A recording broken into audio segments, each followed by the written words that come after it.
घरी मटार आणि ब्रेड होता, तर यापासून खूपच चमचमीत अशी वेगळी रेसिपी मी आज बनवली। तर यासाठी इथे मी 2 बटाटे आणि त्याबरोबर 1 वाटी मटार कुकरमध्ये एकत्र शिजवून घेतलं, 2 शिट्या काढून घेतल्यात। आता आपण स्टफिंग तयार करूया। इथे मी गॅसवरती कढई गरम करत ठेवले। कढईमध्ये 1 चमचा तेल घालायचं आहे। तेल गरम झालं की अर्धा चमचा मोहरी आणि अर्धा चमचा जिरं घातलं आहे।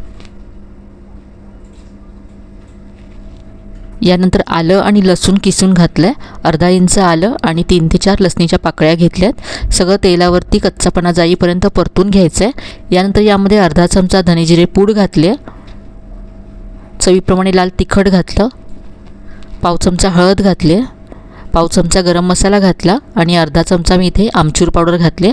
आमचूर पावडर नसेल तर तुम्ही लिंबाचा रस घालू शकता। लिंबाचा रस स्टफिंग पूर्ण तयार झाल्यानंतर गॅस बंद केल्यानंतर घालायचं आहे।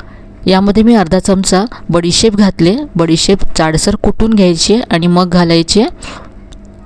सगळं छान परतून घेतल्यानंतर यामध्ये बटाटे आणि मटार घालायचं, चवीप्रमाणे मीठ घातलं। आता हे सगळं छान परतून घ्यायचं आहे 2 ते 3 मिनटं।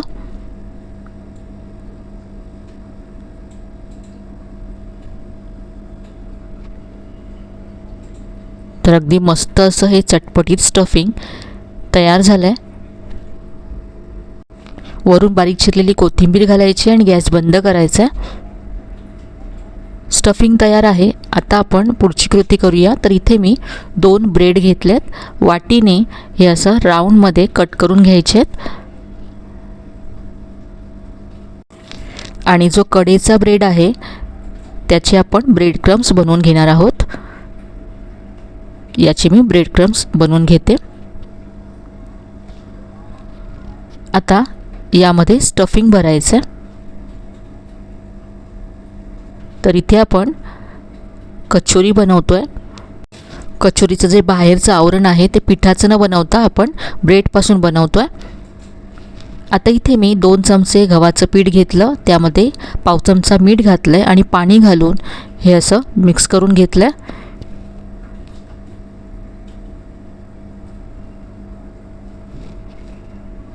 आता हे कडेने असं लावून घ्यायचं आहे।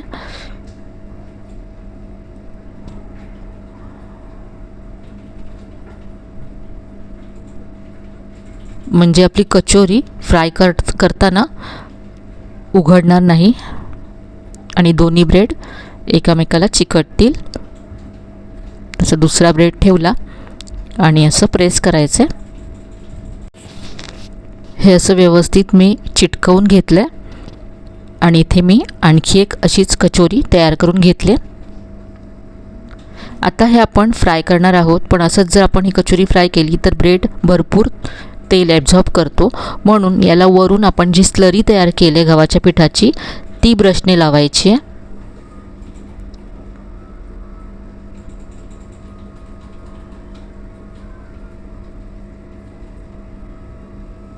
यामुळे ब्रेड तेल ॲब्झॉर्ब करणार नाही आणि वरून छान क्रिस्पी होईल।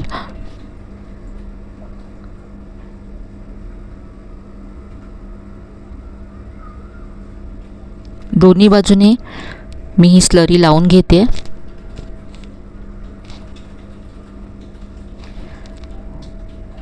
आणि यानंतर ब्रेड क्रम्स इथे मी तयार करून घेतले। त्यामध्ये ही कचोरी अशी घोळवून घ्यायची आहे, सगळीकडून ब्रेड क्रम्स लावून घ्यायचे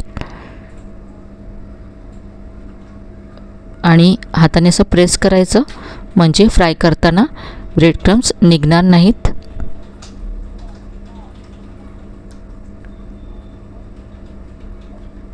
आता ही कचोरी आपण फ्राय करूया। इथे मी तेल व्यवस्थित असं गरम करून घेतलं, यामध्ये कचोरी सोडायची आहे। जेव्हा आपण कचोरी तेलात सोडू तेव्हा तेल व्यवस्थित असं गरम हवं। तेल व्यवस्थित गरम नसेल तर कचोरी खूपच तेलकट होईल। दोन्ही बाजूने गोल्डन ब्राउन करून घ्यायचे, अगदी पटकन होते ही।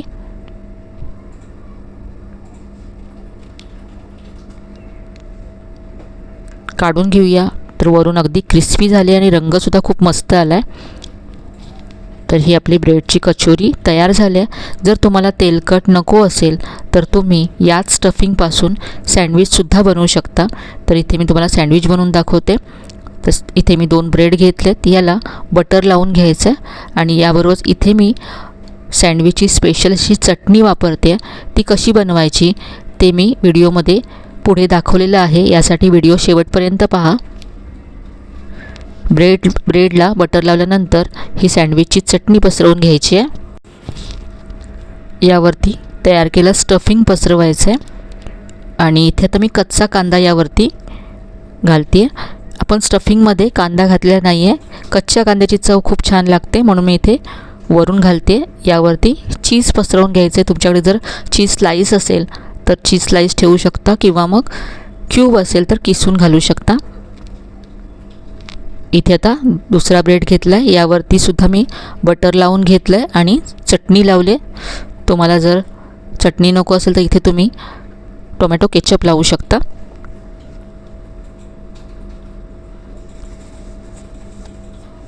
आता हे तव्यावरती मी भाजून घेते. बटर लावलं आहे तव्यावरती.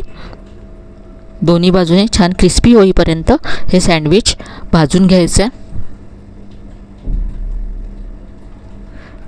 तर तुम्हाला जर तेल कमी हवं असेल तर अशा पद्धतीने तेच स्टफिंग वापरून सँडविच बनवू शकता किंवा जर थोडंसं तेल चालत असेल तर मस्त क्रिस्पी अशी कचोरी तयार करू शकता.